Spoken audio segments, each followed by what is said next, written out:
네, 오늘 첫 번째 살펴볼 소식, 저희가 오늘 2위로 꼽은 내용인데요. 화면으로 확인해 보시죠.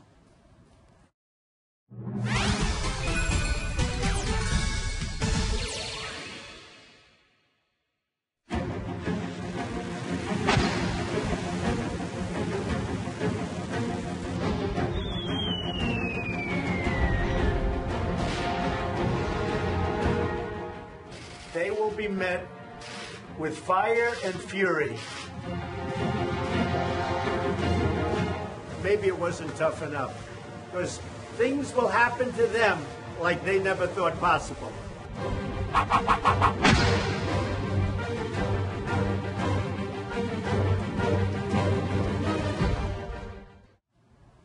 자, 첫 번째 소식입니다. 일본의 한 주간지가 보도한 충격적인 내용을 소개해드리겠습니다. 슈칸겐다이라는 이름의 주간지인데 우리식으로 읽으면 주간현대 이렇게 읽을 수 있을 것 같습니다. 자, 이런 내용이 있습니다. 첫 번째 커버에 있는 내용인데요. 해석을 해보면 트럼프 대통령이 북한의 구구절 9월 9일에 기념식장을 공습할 것이다 라는 말을 했다는 내용을 보도했습니다. 지난 7월 31일 미일 두 나라 정상이 전화를 통해서 북한의 미사일 도발에 대한 대책을 논의했죠. 그때 했던 대화 내용을 입수했다라면서 보도하고 있는 내용입니다. 또 이런 얘기도 있습니다. 트럼프가 이렇게 말했다고 이 시사 주간지가 주장하는 내용인데요. 9월 9일 북한의 건국기념일에 도열하는 행사를 하면 그런 현장을 때려버리는 것이 한 번에 김정은을 처리하는 방법이다 라고 이야기를 했다는 겁니다. 자, 굉장히 충격적인 내용인데 일단 주간현대라는 일본의 시사 주간지 어느 정도 신뢰도가 있는 잡지인가요? 예. 일본의 주간지는 현재 이제 4개 큰 주간지가 있는데 그 중에서 주간현대는 2위 정도라고 합니다. 네. 1959년에 창간이 됐는데 가장 많을 때는 150만 부까지 팔렸고요. 현재는 한 50만 부 정도 팔리고 있는데 그런데 처음에 창간할 때부터 목적이 직장인들을 겨냥해가지고 여자, 돈, 출세 이 3가지 욕망을 충족시킨다라는 목표로 했기 때문에 네. 대부분 정치, 경제, 사회, 문화, 연애 이런 게에서 뒷얘기, 막후 얘기를 많이 쓰고 있지만은 그 내용은 신빙성이 별로 없다. 네. 그래서 이번 같은 경우에 지금 제 일본 기자하고 직접 통화를 해봤는데 네. 이번 이 내용은 일본에서는 거의 받지 않고 있다. 그냥 이거는 그냥 헛소리다. 이런 식으로 치부를 하고 있다고 합니다. 그렇군요. 자, 그렇지만 이 내용을 좀 들여다보겠습니다. 전혀 얼토당토하는 내용이라고 하기에는 조금 어느 정도 신빙성이 있는 얘기도 있습니다. 자, 미국이요 이런 얘기를 했습니다. 미국이 북한을 타격할 때 일본도 협력했으면 한다. 뭐 이런 얘기는 당연히 생각할 수 있는 얘기고요. 그런데 아베 총리가 이렇게 답했다는 겁니다. 동맹국인 한국도 같이 제휴할 필요가 있지 않겠냐라고. 글쎄요, 아베 총리가 우리 한국을 좀 두둔하는 듯한 이런 얘기를 했을까요? 자, 또 이런 말도 있습니다. IS가 경멸 상태인 가운데 다음 위협은 이란과 북한이며 둘 중 먼저 손댈 곳은 북한이다라고 트럼프 대통령이 말을 했다는 겁니다. 이에 아베 총리는요. 북한이 시험 발사한 ICBM이 일본 영해에 떨어졌고 이는 결코 용납할 수 없는 일이다 라고 답을 했다는 겁니다. 자, 물론 신뢰도가 그렇게 높지 않은 시사 주간지의 이야기이긴 하지만 전혀 예상하지 못하는 얘기들은 아닌 것 같습니다. 예, 내용으로 보면은 상당히 신빙성이 있다고 볼 수 있습니다. 왜냐하면 저런 얘기를 나눌 수밖에 없는 그런 상황이거든요. 그랬었죠. 예, 만약에 북한을 선제 타격을 한다 그러면 가장 첫 번째가 우리나라가 같이 협력을 해야 되는 그렇죠. 대상일 거고 우리하고 같이 협의를 해야 되고 그다음에 일본인데요. 그렇기 때문에 당연히 아베하고 저런 얘기를 나눴을 가능성이 있다. 이렇게 볼 수가 있는데 다만 일본에서도 만약에 트럼프 대통령이 북한을 선제 타격을 한다 하면은 그 시간은 미국 자체에서도 아주 극비리 몇 사람들만 알고 있을 것이다. 그거를 사전에 일본에 있는 수상과 함께 논의를 한다 하는 거는 네. 일본에서도 상당히 그렇게 하기는 어렵다. 네. 아주 극비리에 순간적으로 친 다음에 그 다음에 알려줄 가능성이 높다라고 얘기를 하고 있습니다. 네. 자, 그런데 이 내용 말입니다. 어떻게 보면요. 9월 9일 북한 건국기념일에 사람들이 막 김정은 앞에 도열하면 거기에 폭격을 하면은 쉽게 김정은을 제거할 수 있지 않겠냐. 이게요. 지금까지의 트럼프의 어떤 도발적인 발언들을 보면 약간 농담 섞인 말로 이런 말을 충분히 했을 것도 같다 이런 생각도 들거든요. 어떻게 보십니까, 안철수 소장님은? 네, 충분히 뭐 농담 내지는 이제 분노의 폭발로 저런 말폭탄을 쏟아냈을 수 있는데 네. 사실 북한의 올해 그 정치적 기념일들을 보면 네. 꽃꽂이는 해에 즉 김일성 광장에서 저런 퍼레이드가 벌어지는 게 딱 한 번밖에 없었는데 이미 지나갔습니다. 지난 4월 15일 북한의 이른바 이제 태양절 때 김일성 탄생 105주년이 지나갔고 그렇죠. 올해 이제 다가오는 9월 9일은 북한 정권이 48년 9월 9일에 건국했는데 네. 그래서 올해 이제 69주년입니다. 69주년. 예, 네. 내년 2018년에는 대단한 퍼레이드가 있겠지만 아하. 올해는 퍼레이드가 없다. 다만 트럼프로서는 그런 것까지 계산하고 말할 이유는 없었겠지만 어쨌든 이 김정은이 동선이 철저하게 은폐돼 있으니까 나타났을 때 한번 뭐 때려보겠다 이런 정밀 타격의 이제 방법론을 제시한 거라고 보입니다. 네.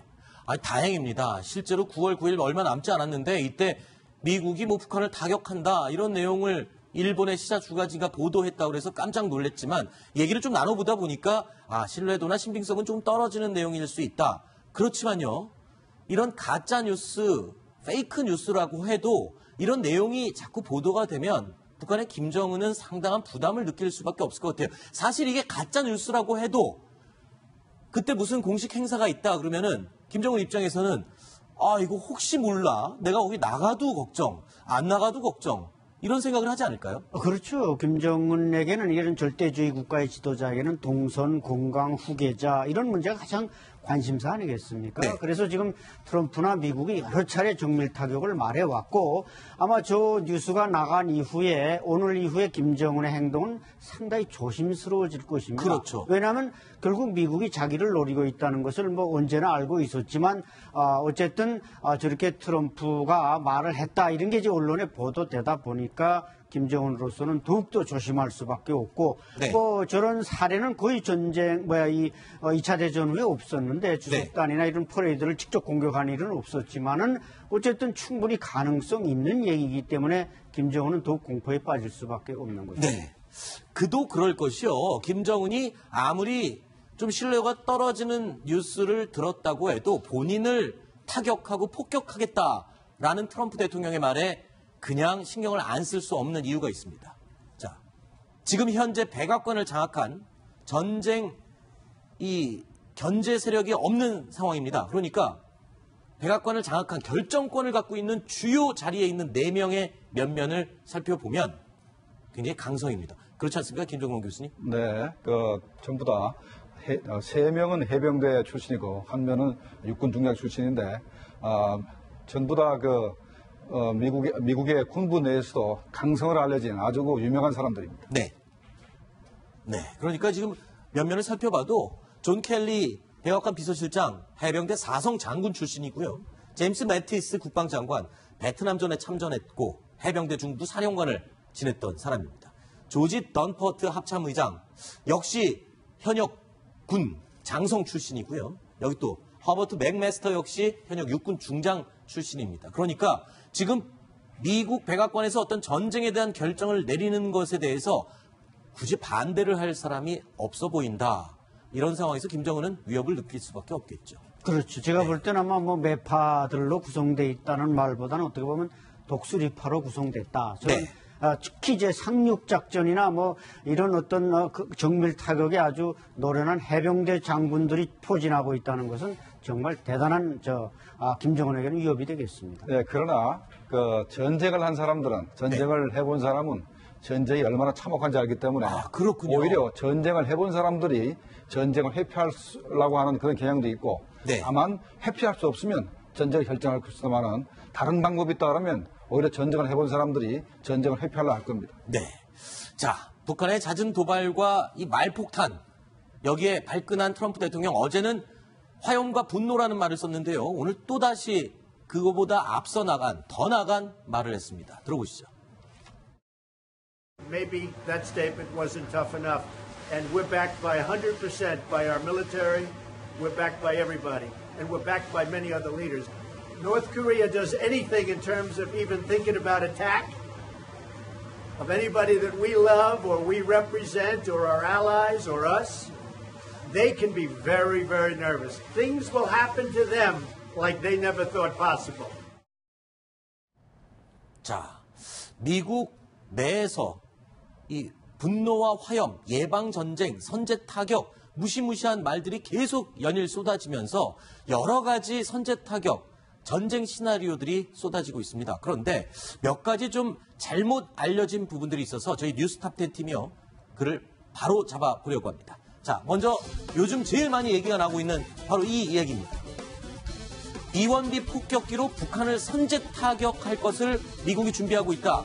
미국 MBC에서 보도했던 내용인데 오해다라고 저희가 판단을 했습니다. 이 내용 왜 오해인지 김종국 교수님 설명해 주시죠. 네. B-1B가 제주도쯤 오게 되면은 네. 밤에 출발해서 제주도쯤 오게 되면은 북한의 레이더각을 봅니다. 네. 그래서 북한이 가지고 있는 SA-5가 사거리가 300km입니다. 네. 그러면 대구쯤 올라오면 사정거리 들기 때문에 네. B-1B는 더군다나 스텔스 기능이 없습니다. 아하. 스텔스 기라면은 북한이 포착은 못하겠지만 일단은 한반도 내 작전 시작하면은 북한의 지대공 미사일들이 가만히 있지 않습니다. 그렇군요. 그래서 첫 번째 스텔스 기가 아닌 그 비행기가 북한에 먼저 들어간다는 것은 사실 상상하기 힘들고 네. 처음에 작전은 굉장히 힘듭니다. 그래서 B-1B는 다른 수단으로 해서 북한의 레이더 기지, 아하. 지도공 미사일이 파괴된 다음에 움직일 수가 있지 네. 그전에 움직이기 굉장히 힘듭니다. 그렇군요. 그래서 사실은 B-1B로 폭격을 하려고 할 때는 우리의 같은 전투기가 동시에 뜨게 됩니다. 그리고 네. 사전에 북한의 레이더망을 미리 완전히 초토화시키는 작전이 된 다음에 들어가도록 이렇게 되어 있습니다. 그렇군요. 자, 그러면 두 번째, 세 번째 이야기 또 살펴보겠습니다. 두 번째입니다. 자, 두 번째는요. 미국 항공모함의 순항 미사일 발사가 오히려 선제 타격의 시작이 될 것이다. 이 내용은 어떤가요? 자, 진실입니다. 또 세 번째도 한번 보겠습니다.